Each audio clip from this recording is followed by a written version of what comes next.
It was so organic, really, because, when you're shooting, the best thing to shoot is, what you're in, what you are, what is around you. And what was around me was music people, bands, clubs. So I was taking my camera with me out just also as a friend. you Welcome to The Creative Asylum, a weekly podcast that digs deep into the minds of visionary creators of all stripes. Musicians, actors, filmmakers, writers, artists, cartoonists, and cultural disruptors. Here, we'll discuss perspectives of living life on your own terms. Life lessons that keep us grounded, insane, and sometimes pull us back from the edge. So, take a deep breath, loosen your grip on the bland and the boring.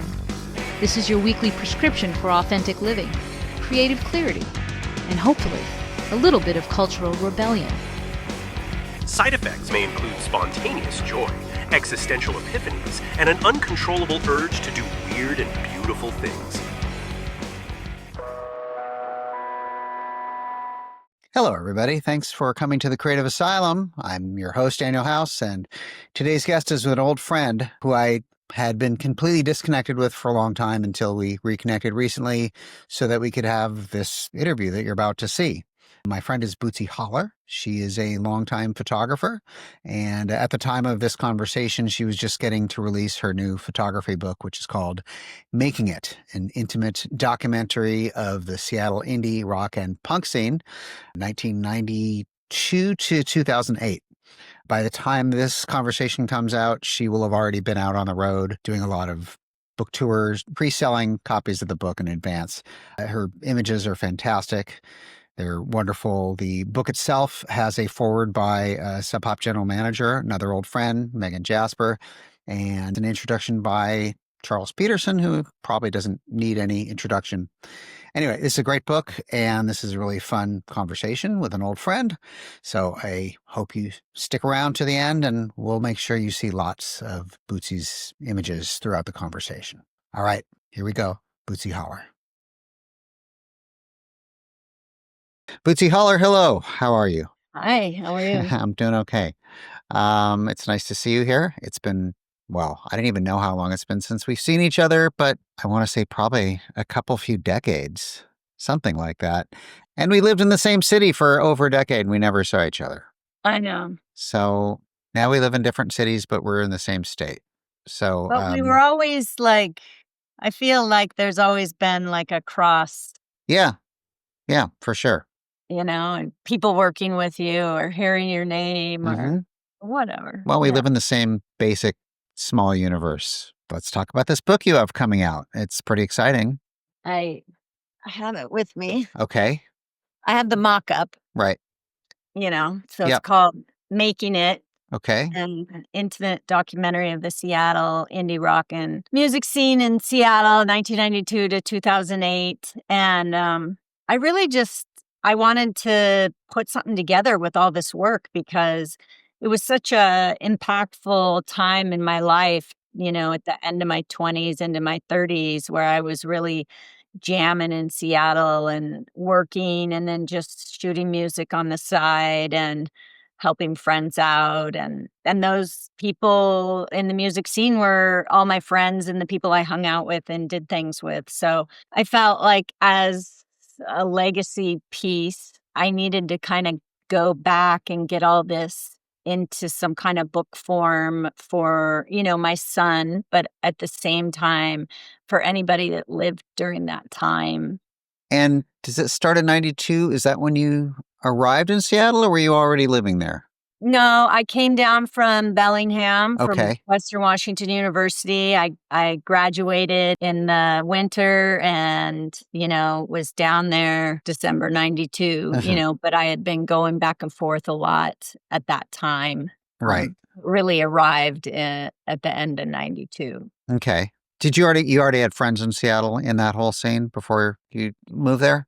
I did have some friends in Seattle. I had a boyfriend that was in a band in Seattle, and he traversed back and forth between Seattle and Bellingham to finish school. Uh-huh. And out of all my friends, I pretty much was the first to kind of land. Everyone else kind of came down within the next year. And I knew a few other people, but mostly was just in their scene, going out to, the off ramp at the time Mhm. and, walking in with their band and not really paying for any shows, just kind of bringing the drums in to the back door with him and seeing bands like Engine Kid and stuff like that.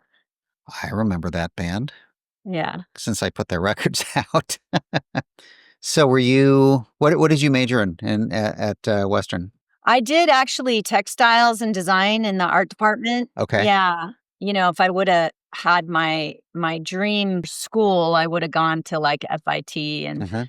New York or something, but that just wasn't really, possible, I mean, I didn't even go to an art program, I could have been at Cornish, I could have been at any art program, but I wasn't. So, at Western, I just pretty much had to get into the art department and just figure out what my degree was, and I ended up kind of building my own BA. That was one of those schools where you could actually design your own program? I know Olympia had something like that. It wasn't Fairhaven, but, Right. Western, is just loose that way. Right. And so they had a degree in textile design in the art department, and design in fibers and fabrics is technically my degree, Mhm. but I designed my curriculum for the whole last year of school. It's just how Western is, they're a little looser in that form. I think more schools should be like that, so you can really tailor what you're studying to what your interests are. Yeah, and I was always shooting photos at the same time. I thought my art, my skills, my God-given gift was like, my ability to shape and design and build stuff, into a 3D form. So I just never thought that photography was something that I could make a living at, but, I grew up looking at Vogue magazine and all the photographers in Vogue magazine, like, kind of teaching me everything I would later end up following or shooting stylistically Mhm. similar to. How old were you when you first started photographing things? I got a camera when I was 7, Uh-huh. so I fell in love with it right away. My sister was 10, I was 7. We both got cameras. She could give a shit, and I was obsessed, Yeah. and, I had my own checkbook when I was 10, so I would write a check to the Clark's photo place, and I would send my film in, and then they send film back. So I was, like, paying for my own film and, taking my own photos and fully, directing myself at that point, and, like, What kind of things were you shooting back then when you were a kid? well, when I was little, I was shooting mostly just my animals and family. Uh-huh. And then as I got a nicer, I kept asking for a nicer camera, So I got a little bit of a nicer camera, like another point and shoot, but it had a really nice lens on it. It was an Olympus. And I used to carry that in my pocket with me all the time.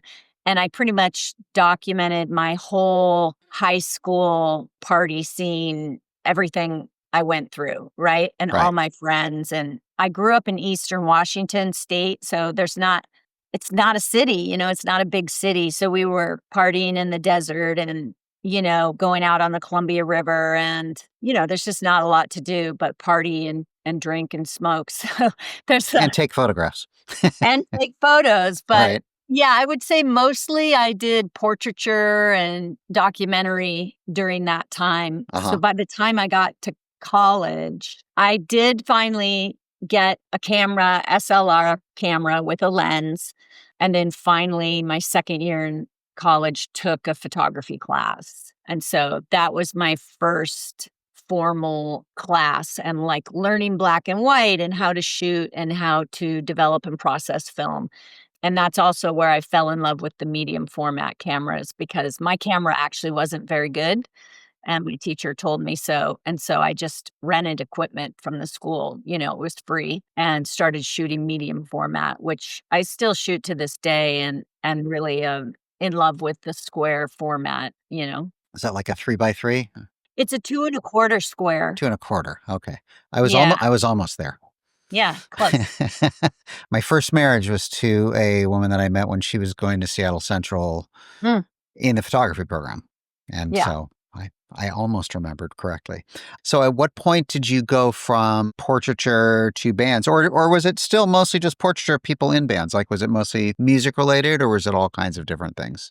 It was so organic, really, Yeah. because, when you're shooting, the best thing to shoot is, what you're in, what you are, what is around you. And what was around me was music people, bands, clubs. So I was taking my camera with me out just also as a friend.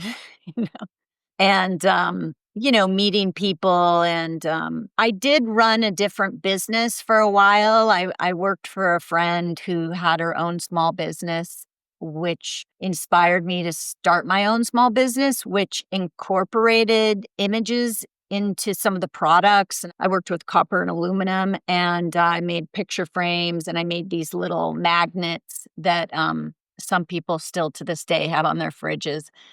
And then I was using that business to put myself in a place where I could freelance. I could freelance as a photographer, an art director. So by running my own small business, it put me in a place where I was able to freelance. While I was running that for about 5 years, I was working on freelancing in many ways. And so at some point, I finally started making some money, and I was able to just let go of my other small business and jump straight into freelancing, whatever that meant, photographing babies or rock stars. It didn't matter or weddings, I did whatever paid the bills. But this book is all about the music scene. It's about the music scene. It's about my journey through the music scene. It's about success and what success is. And my contemplation in creating the book was also like, why do some people make it? You know, Uh-huh. Uh-huh. why do some bands make it? Why do some people explode and others don't, but they might have very similar skills, or fan base, but It for may have some, nothing to do with their quality as a band. yeah, I think that happens in all art, I think you're but right. Yeah. but specifically to myself as a photographer and also the music scene, which I feel, kind of weaves together because I was inside of it. Who are some of the bands that I will be excited to see in this book? Who are some of your favorites that, either as friends or just to shoot or I mean, one of my favorite bands was always the Catheters. I saw them many times, and they were uh-huh. just a great rock and punk band that also put on a great show. I have a really nice photo of Brian that starts the book off, and it's like he's in his underwear on stage, and it's just like, what the fuck is happening? I don't remember why he's in his underwear, but I think his pants split or something on stage, and he just got rid of his pants, Maybe it was all by design.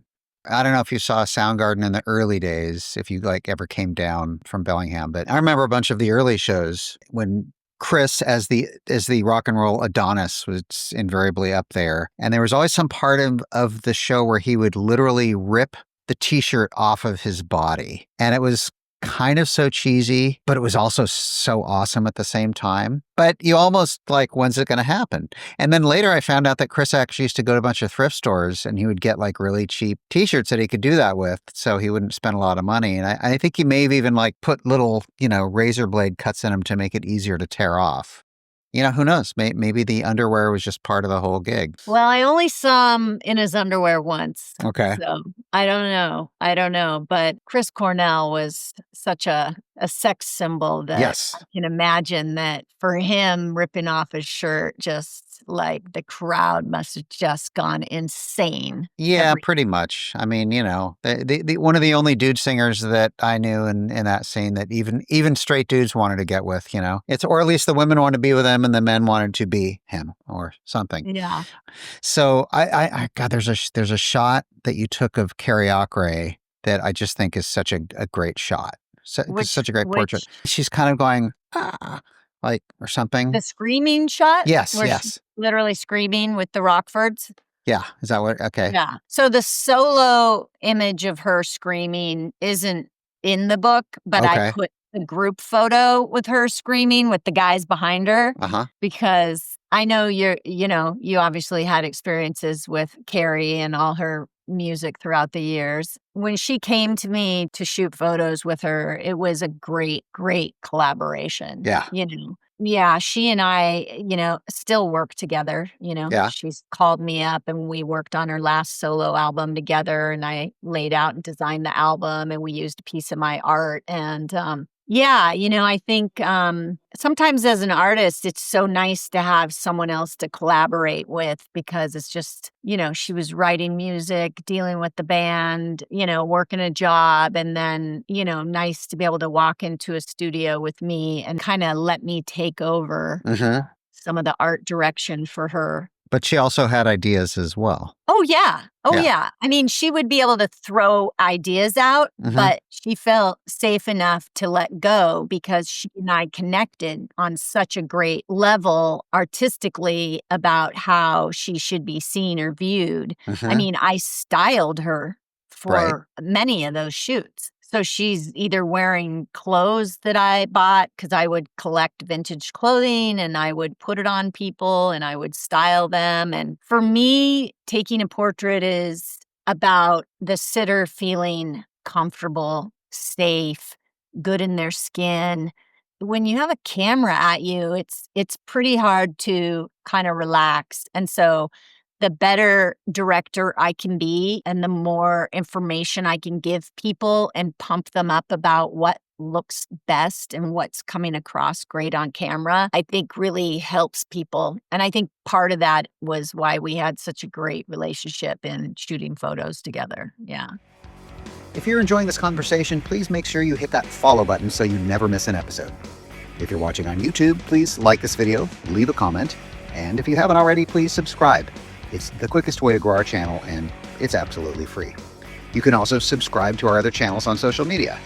Check out our Instagram at Creative Asylum CA, that's the letter CA, or on TikTok at The Creative Asylum, that's all one word.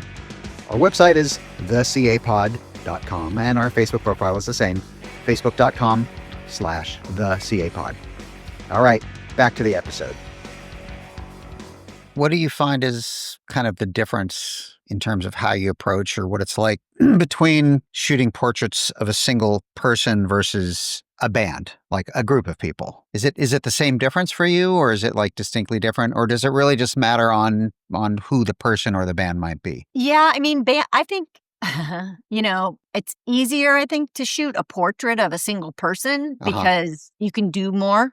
And getting a band of 4 or 5 people to look good and to try to do something that seems interesting that hasn't been done before, I think is really hard, especially if you're stuck in a studio. I think if you're able to go out into an environment and shoot and let the environment be a piece of the band photo, I think that's great. But in the past, when people needed photos of their band, they really needed their faces to show like, hey, this is who we are. And you couldn't necessarily be as artistic as you might have wanted to be for like a piece that might go on an album compared to a portrait, people sending in a portrait of their band so you can see who they are to match the music, right? Right. But I would do the same thing as I did often with a single person, which is show me photos you hate of bands, show me photos you love of bands. Go through magazines and with a big Sharpie and write on it like, oh, I like the lighting. I like the color. I like this. I like that. Because what happens is it's a language. And if we both don't have the same language, then I'm going to misinterpret what it is they want. Right. And so I usually would give people a little bit of a job. I'd be like, I want you to pull stuff for me and show me what you hate and love. And it could be a whole album, somebody's album art that they love or hate. And then I would kind of sit down with them and also talk to them about how do they want to be perceived? Like, how do you want to be seen? Are you sexy? Are you cool? Are you nonchalant? Or you don't give a fuck? Or you don't want your face in the photo? Like, what is it that you want to come across in that image that I'm getting ready to create for you? And then after all that, I shove it all into my head, and then I just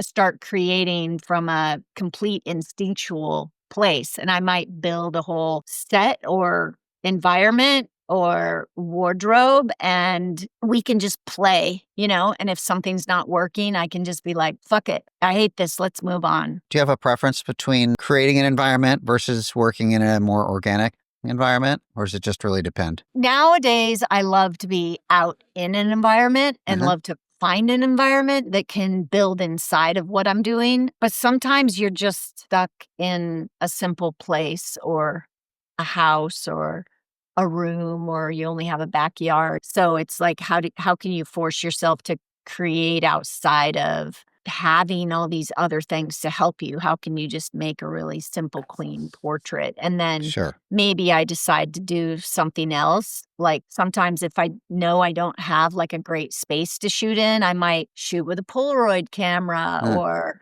shoot with my old medium format camera, or, shoot with a pinhole. Like, how can I create something in camera that's going to be different, that has nothing to do with the environment, and then have it be driven by that. And sometimes I did that with bands. There's images in the book that are like, this is a great photo. This is a cool photo of the band, and I'm capturing it. And then there's images where I'm totally doing something specific, like layering 2 slides together to make a double image, right? And so throughout the book, I have little notes about maybe what I was doing there, how I created it, because this is all in a time when we were going from analog to digital. Right.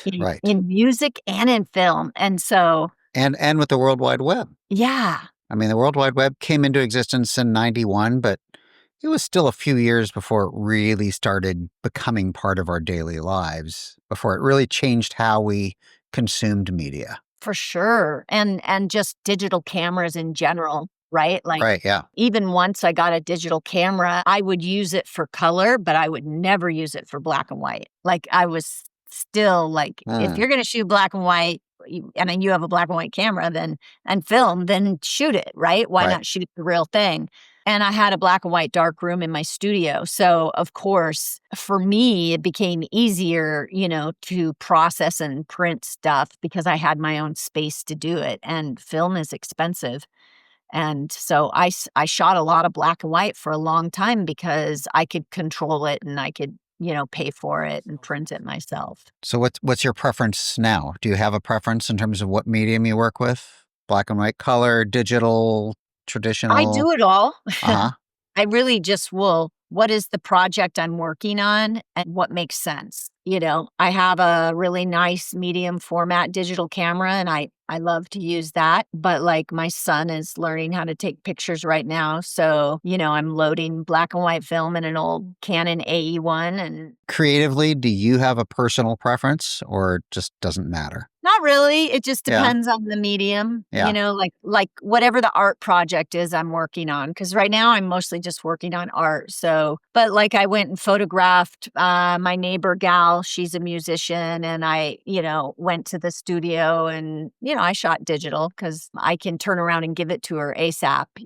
So usually it's just like what makes sense for the job. And or is there money, That helps. For sure. Because it's expensive to shoot film and process film and it's more work because then you got to scan it. I mean, I scanned all the images in the book, and then I ended up, once the book was laid out and I knew exactly what images were going to be in there, technology had changed so much that I then bought a new camera and lens and a whole setup to shoot down and shoot the negatives digitally. Because, I mean, that's what everybody's doing now, because it's just bigger, faster way to shoot instead of scanning, Sorry for the interruption, but we need to take a quick break for the sponsor of this episode. This episode is brought to you by Bunny Smut. Are you sick of the Trump administration trying to gut our democracy and turn our country into a dictatorship? Are you disgusted with all the corruption, with the ICE raids against our citizens? Do you agree with the idea of no kings? If so, then Bunny Smut is what you're looking for. T-shirts that scream loudly "No to MAGA" and no to Trump. We're fighting against Trumpism and autocracy one t-shirt at a time. BunnySmut.com. When you moved from Seattle to Southern California, did you continue shooting bands and portraits, or did your subject matter change in any way? I spent probably 2 or 3 years going back and forth Uh-huh. and taking trying to bulk if I had multiple jobs in Seattle and or bands or people that wanted me to do work for them, I would try to line it up with, one job and then throw other jobs on top of it. Sure. So when I went up, I would get, do 2 or 3 jobs, and stay for a week, and then I'd fly back to LA. So yeah, that went on for about 3 years. And then I just was able to kind of let go. And then I had my son.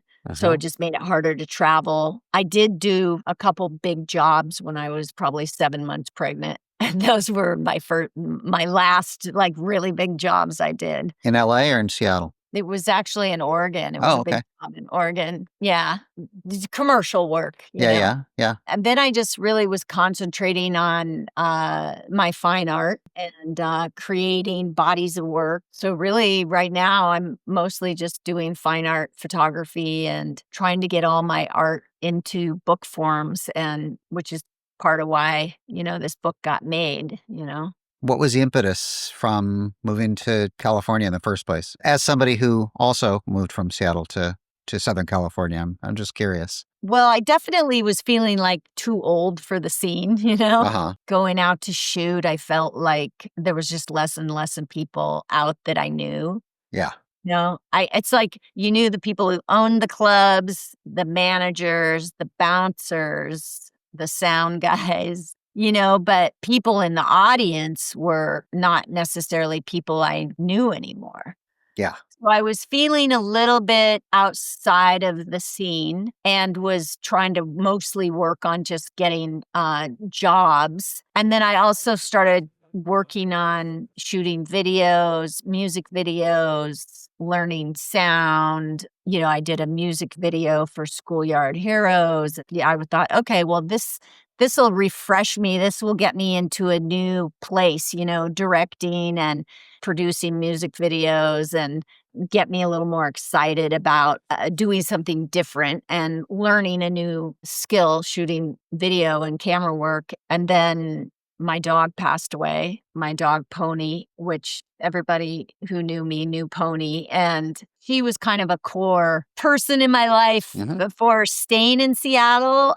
Even though I had decided to leave, I knew she was not well. And I was like, well, I'm still going to take her if she's here when I leave. And I spent probably a year cleaning my studio and organizing all my negatives and getting myself in a really good place where when I was ready to go, I could leave. And she did pass away probably 3 or 4 months before I left. And so I just kind of hunkered down and prepared myself to leave. And I had met my husband because I was shooting music videos and video. And that really gave me a spot to land in LA. Were you shooting in Seattle and LA, or primarily just LA? Seattle. Okay. And then when I came down here, I did in LA, I did some work for Susan Silver, who teaches people how to, sing and growl. And I did a big job for her and helped her with her DVD at the time and directed that. So I was just trying to produce and direct music videos or anything in that realm to kind of take me to a different place, and get jobs, different jobs and things like that. But I felt ready to leave Seattle. Like I felt like I really wanted something new, you know? I totally understand that. So deep. I couldn't go to the grocery store, without seeing people I knew or, whatever. It was just nice to go somewhere where nobody knew you, because Seattle's small in that way. It is. Yeah. I had a story about how for a while I felt like I had dated the entirety of Seattle. And so I tried sort of some online dating initially with the stranger. And I'm like, every single woman that I met was like, oh, within 5 minutes of sitting down, we'd like identify 9 people that we knew in common. And I'm like, So I thought then I'd switch to the weekly. And I met one person only from one ad. And it turned out she had been formerly the fiance of my former best friend, who I'd heard about her, but I'd never met her. And I'm just like, all right, this is enough. It was too small. It was too small. I felt the same way. And when I met my husband, even though he went to high school in Seattle and he's younger than me, so I didn't have a connection to him at all. He was living in LA when I was dating him for the first year. And I said, the best thing about you is you live in LA. You're not from Seattle. And he works in the creative world as well, right? Yeah, he's a director and we produce documentaries and he does TV pilots and he directs big movies. And yeah, he's been very successful and is still really doing well. That's great. Would I know of any movie or documentary that either he's worked on or you've worked on together? Yeah, well, his cult documentary, The King of Kong, is what everybody really loves. The King of Kong, A Fistful of Quarters, about two guys that are the best in the world at Donkey Kong. Yep. And, our friend Steve Wiebe, who lives in Redmond, I think. Redmond? I think that's where he lives. Yeah, so actually I was shooting video with Seth on that documentary because we met and he had to fly up to Seattle to shoot stuff with Steve Wiebe. So then I was able to, jump on and, shoot with the same equipment as he had. And then I also did stills for him and stuff like that. So yeah, all you got to do is look up Seth Gordon and you'll see his IMDb. Yeah, I'll do some searching just because I always like researching movies because I'm sort of film obsessed myself. So when is this book coming out? Well, when is it theoretically coming out? Yeah, it's supposed to be out this fall, Okay. Around the end of October 2025. And I'm going to be at Skylight Books on October 29th. So I don't know, I might have to just fly 50 books in or something for that. And then I'm up in Seattle at Easy Street Records on the 1st and Third Place Books on the 4th. So we'll see. I'm waiting for them to say, okay, it's fully, wrapped. Are you still just sort of fine tuning some of the details of? Nope, it's printed. Locked and loaded. Yeah, I got the final insides, they sent me and the binding and I have like a open spine with the orange thread and orange text in there. I have some pages where I'm using silver ink. Oh, wow. How many pages? It's just over 200. It's like 204 or whatever. Yeah, and I still feel like I left so many people out, Right. That invariably happens, I guess.